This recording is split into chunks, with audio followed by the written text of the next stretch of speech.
The spokesperson for the United Nations Secretary General said the Office for the Coordination for Humanitarian Affairs is seriously concerned about the persistent cases of gender-based violence in the Democratic Republic of Congo, particularly in the conflict-affected province of Ituri, North Kivu and South Kivu.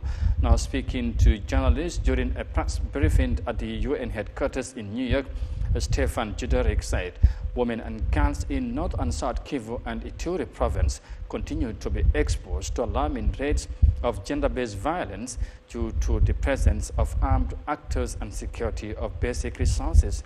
Now, let's have more details of that in this report.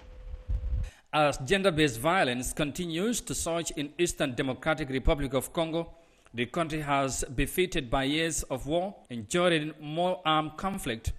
The Central African nation is now facing one of the world's longest and most complex humanitarian crises, driven by decades of conflict and insecurity.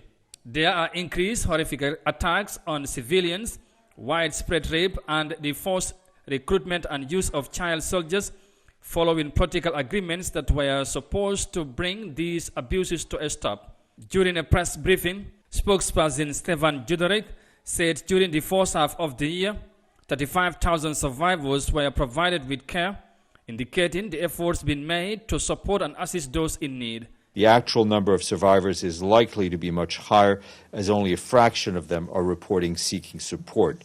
The majority of survivors in the DRC are women and girls, underscoring the urgent need to particularly strengthen their protection.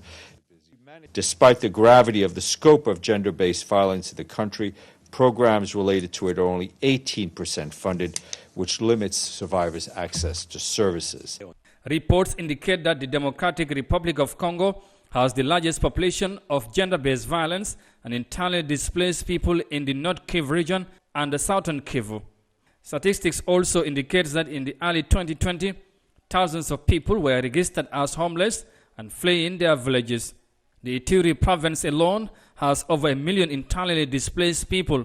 These areas face ongoing hostilities, insecurity and poverty, with millions needing humanitarian aid and many children suffering from severe malnutrition.